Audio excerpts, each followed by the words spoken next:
everybody, this is Springweb What Ifs, back here with a new What If. This is what if Deku was born a generation after. Let's get into some background for this What If. So, in this one, Deku wasn't born the same time around where Katsuki, Ochako, and all of that. Instead, it's Inko. Pretty much, the generation that Inko is from, it's pretty much everything is pushed ahead. So, this is going to be Inko would be taking the place of Deku in the entire MHA series, except there's no war arc, and they pretty much just go through everything to become heroes. Some new things that are in this: Darby does become a hero, and pretty much all the characters, people in Class 1A, become well, they have kids with each other. So, let's just get into it. And this, yeah. Same with Shigaraki and Toga. So, some characters that won't actually be in this are the Tenku Midoriya, this Izuya Midoriya, and these two are, yeah. So those two aren't actually in this one.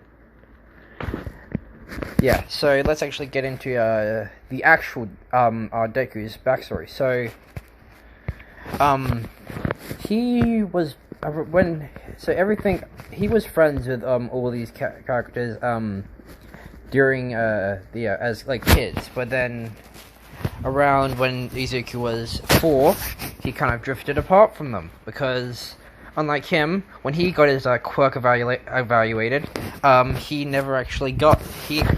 It turned up that he didn't actually have one, which Inko was fine with this because in this one she is quirkless and she does get one for all.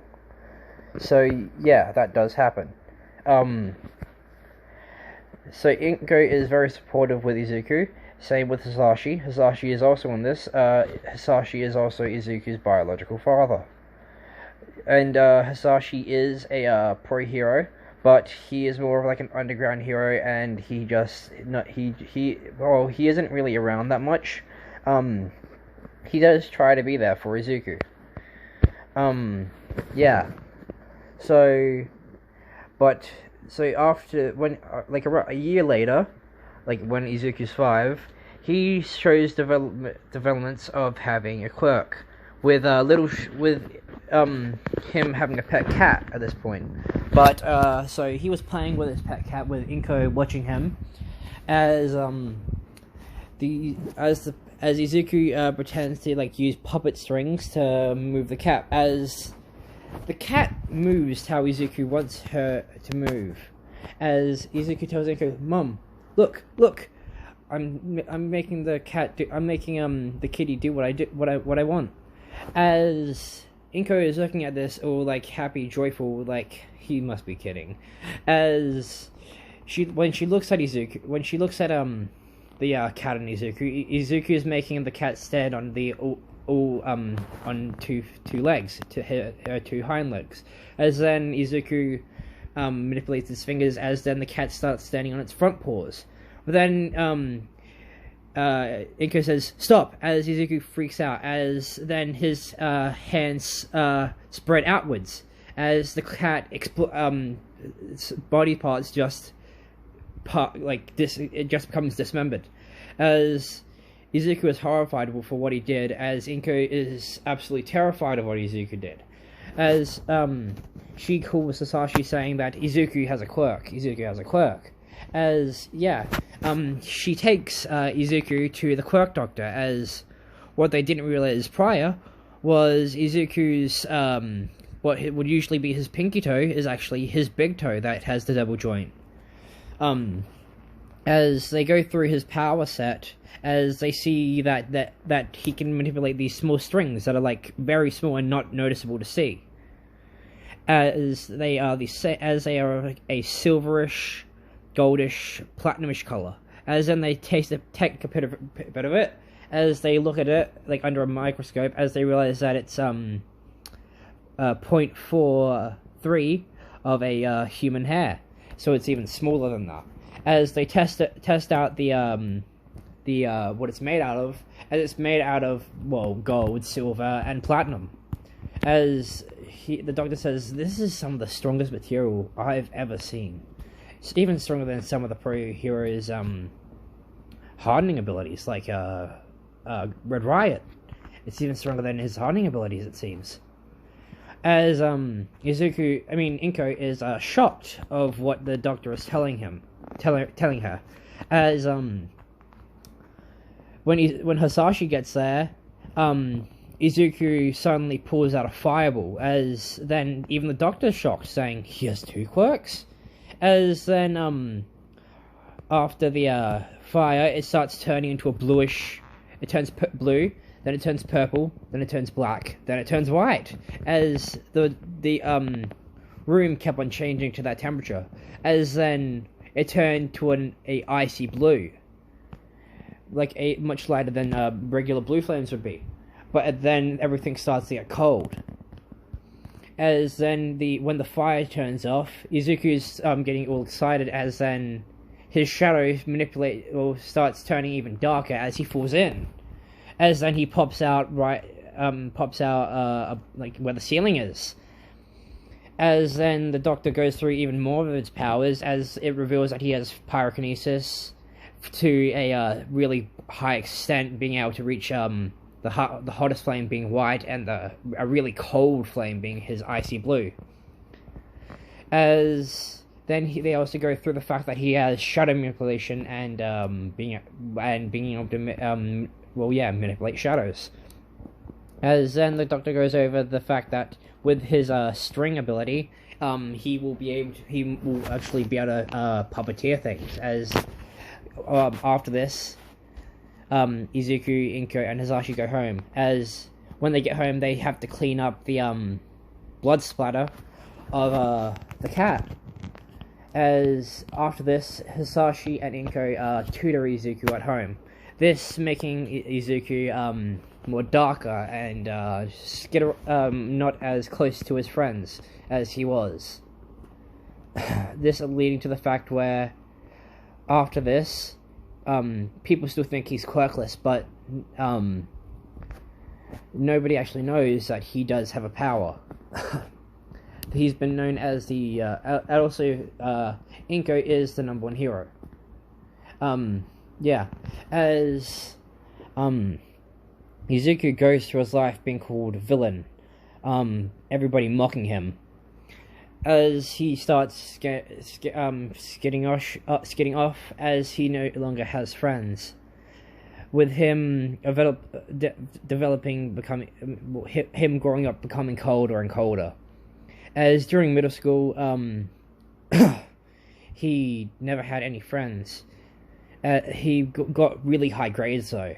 That's the one thing that improved. And while Hisashi and Inko trained him a little bit on using his quirk, Hisashi teaching him how to manipulate the fire, with Inko calling upon Todoroki and Bakugo, as well as her friends that help teach Izuku how to control his powers. None of them really help him. It's what Izuku does by himself that really changes stuff. When Izuku is alone, he's been able to make way more progress than he has whenever people are around him. By the time that Izuku is 15, during the middle of middle school, by the end of middle school, he is able to manipulate the wires into weapons and then coat them in flames. As well as he's able to manipulate shadows to the fact where he can form them into weapons as well as just shadow walk. With Izuku also testing out the fact if he could, since he can he also puppeteers things. Like he does not really that much big things, like he doesn't really do humans, but also but more like small things like rabbits, as he's gone to the point where he can control every single part of a creature. But a downside to this is it's forming a little bit of a thing. He's forming a little bit of a dark personality inside. which is making him a little twisted. So that doesn't help, but nobody really notices it. It only comes out when he wants it to, and also when he's a little bit pissed or he's feeling like sad. So during high school, he increases his training as he learns how to use a sword, scythe, chain, like a whole bunch of stuff. He also learned how to manipulate his fires to being able to change the temperature. That's how him up to medical school goes, with that also continuing into high school. So after this, during high school, since UA is a college, he practices his quirk outside of school, and just does a lot of studying, which he is one of the smartest people in his class, but nobody really notices.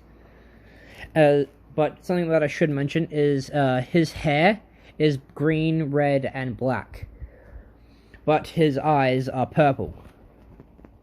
Yeah.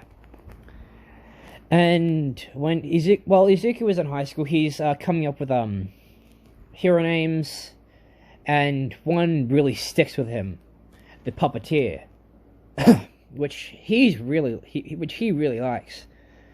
People would but going throughout the entire of high school, people know the fact that he does. Well, nobody really knows the fact that he has a quirk, but people would notice him just having he looks like really evil whenever he studies. So people call him villain for the fact that he has like a dark presence. But then whenever someone tries to talk to him, he always has this dead stare whenever someone gets close.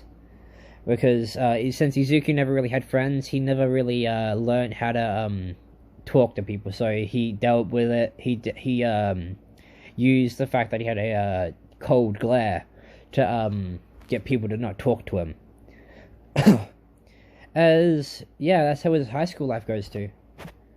As when Izuku gets into when he is going up to the UA entrance exam, Inko is still the #1 hero, but it's being soon being passed down to Eri as well as Koda.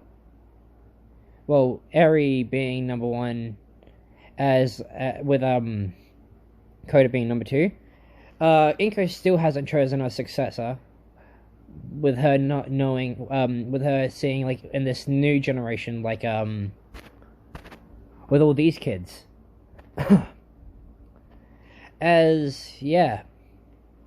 So around, when Izuku gets there, he sees all these kids as they're all friends, so they're all talking to each other because they grew up with each other. So they're all catching up as her, the Bakugo's kid in the middle, her. She points out that it's Izuku, as everybody says, "Hey Izuku," but Izuku doesn't actually hear them because he's wearing headphones. As he really just walks past them, as the girl in the middle, her, she says, "Wasn't he rude?" As when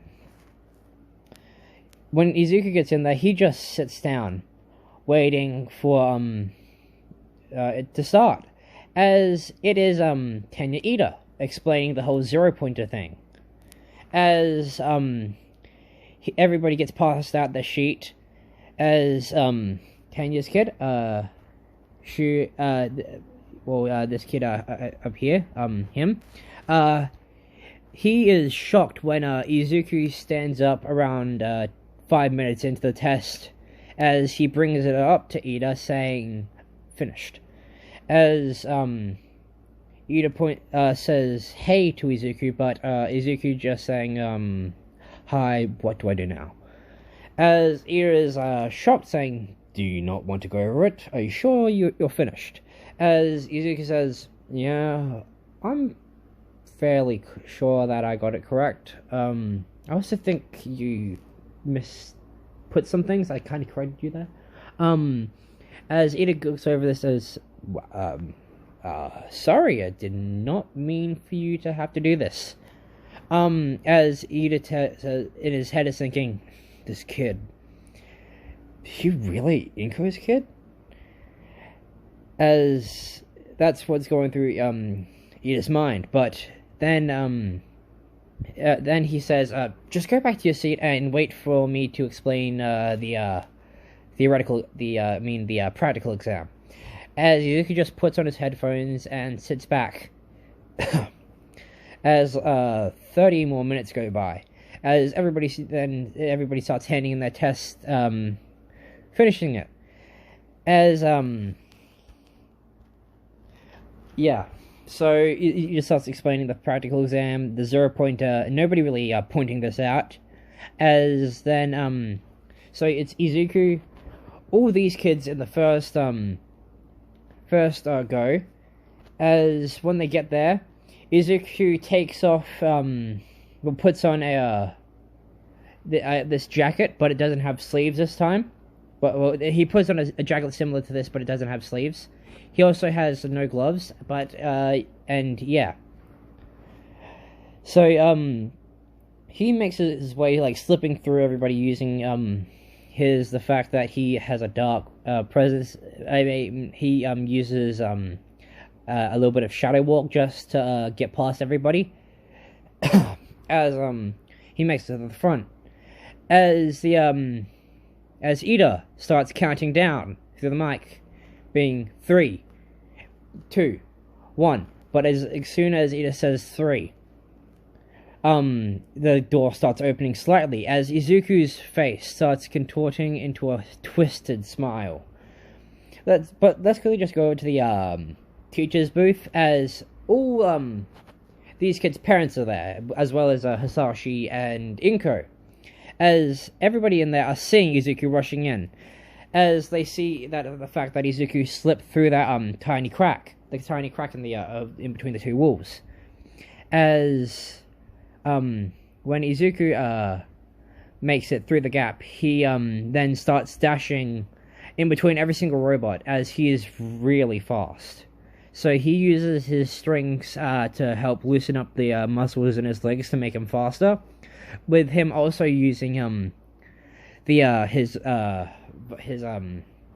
little strings to wrap around each of the robots' heads. As once he gets past a couple robots' hands, he spreads his hands out into like a T position, as then he crushes his his hands into a fist.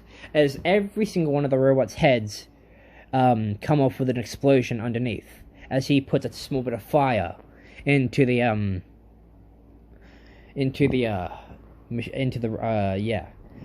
as each, but something I should have mentioned, all the since it's in like the a futuristic time placement, all the robots look similar to humans but having different body shapes, with all the robots actually having similar muscle tones to actual humans, so it'd be like actually fighting humans.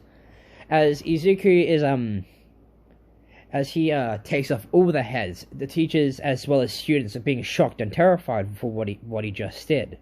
As Inko is worried, saying, "Izuku?" As she talks to Hisashi, saying, "Is this really what he has become? I know we talked to him, but do we really actually get? Does he really actually will talk to us like actually meaningfully?" As now we go, as Hisashi says, "Well, we know that we've raised him right because he's still that nice boy we know." As let's go back to Izuku. As then Izuku starts forming a scythe in one of his hands with the strings. With Hisashi and Inko never seen this before, as they're shocked that he's managed to do this. As Izuku starts slicing the robots one by one, as then he starts forming a fireball in his hands, this being a pure whitish color. As he just also runs his hand along the string scythe, as he starts slashing, with it sending a wave of the white fire at each robot. As then Inko is thinking and talking to Ida, which he has become the principal of UA. As Ida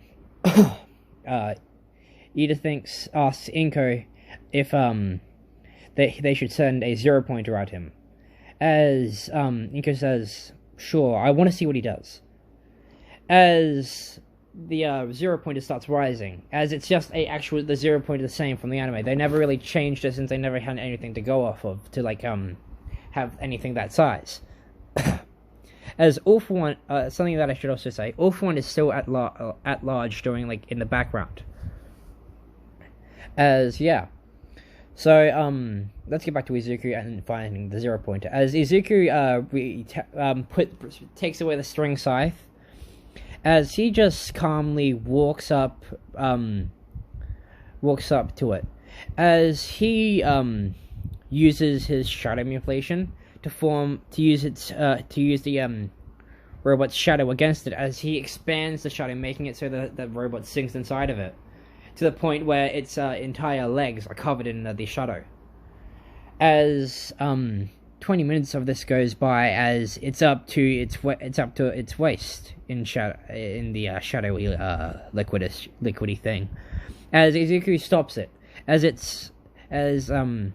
its body actually is still in one tact. As Izuku then starts using his fingers to manipulate the strings again, as he says, "You should all fear the puppeteer." As then he pulls his hands back into this clawish position, as he then crushes his hands, as then the robot starts getting sliced in all these places, and as it then also starts to explode, with Izuku then using his shadow manipulation to get out of the way, as well as bring the 0-pointer back up, as he starts walking away out of the arena, as everybody is awestruck, with all of the kids thinking, how, when, as they're all just plain old shocked, as Ida over the intercom says, this match will have to be redone in 30 minutes after the show that Izuku Midoriya just pulled. As everybody hears that name, as some kids from his high school says, "I thought he didn't have a clerk." As they also hear the fact that his name is Midoriya, as then they think Inko Midoriya, the #1 hero. As Inko and everybody in the booth are saying, as everybody, all the teachers, crowd, all the pro heroes, Katsuki, all of Class 1A just go up to Inko saying, "Did you know that he could do that? That was really impressive." As she says that she didn't really, as she just starts fumbling her words. As now we come back to Izuku leaving the whole school thing, as he just puts on his headphones and leaves the entire building. As he makes his way back home, but he just goes through the entire city just being really bored. As around an 2 hours go by, and so this is all the tests in the UEFA are done. So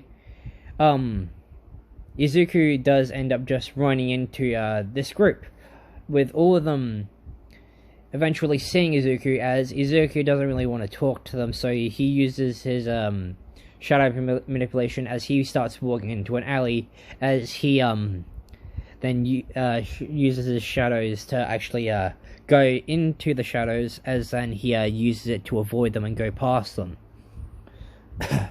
As they didn't see this coming, as then they look behind them, seeing Izuku, as then they're all like, I guess he doesn't want to talk to us. As, yeah, Izuku just starts walking away from them. As then he hears an explosion coming from behind them. This being, let's just say a random villain attack, as all of these kids are just standing by, waiting for the heroes to come by. As Izuku jumps over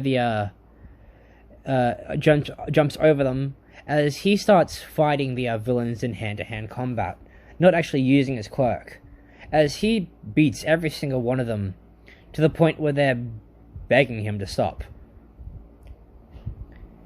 As this takes him 15 minutes, with him then finding a metal bar. Well, he takes a metal bar from like from out of like the rubble, as he bends it around the villains. As then the cops show up, asking him what happens. As he says, "I'll let them explain," pointing to these guys. As then Izuku just walks off. As then he makes it back home with the news playing, saying 14-year-old, random civilian beats up gang of villains from robbing a jewelry store. As Izuku walks past the living room as that is playing, with Inko then turning off the TV, saying, "Do you have anything to say for yourself, young man?" As Izuku says, "I was just walking by," as I kind of just kicked their asses because it was funny, and I also was bored. As Inko says, "You know you shouldn't use your quirk, right?" As Izuku says, "Oh, I didn't use my quirk." As Inko is just has a dumb looking expression on her face, as she thinks in her head, okay, what else could I do to just get him to talk to me more? How do you think you went in the entrance exam? As Izuku replies back with, "I think I did pretty well. I destroyed, I think, all of the robots that were there." As Inko says, "You did? That was very impressive of you." As Izuku says thanks, as he has a joyful expression on his face. As he slicks back his hair, revealing both of his eyes. As Inko points out, "Why don't you do that more? You have a very nice looking face." As Izuku says, "Well, I don't really like the attention that it gives me. Kind of bothers me. I don't really get along with people. You know this." As Inko says, "Yeah, I know. Because of me and your father, you didn't really get to have a good friend. You didn't have to get a good relationship with the others, like all of them. And I'm sorry for that." As Izuku says, "Don't apologize. It's my fault. I could have been friends with them. I just didn't really reach out." As Inko says, "Well, dinner's ready in 30 minutes. Be ready by then." As Izuku goes back to his room, as there's a punching bag, as Izuku just goes up to it, as he starts punching it, and punching it, and punching it even more. As, yeah, that's how this part of the, What If will end. If you enjoyed it, like, subscribe, and comment, and tell me if you enjoyed it. So goodbye, good evening, and good day to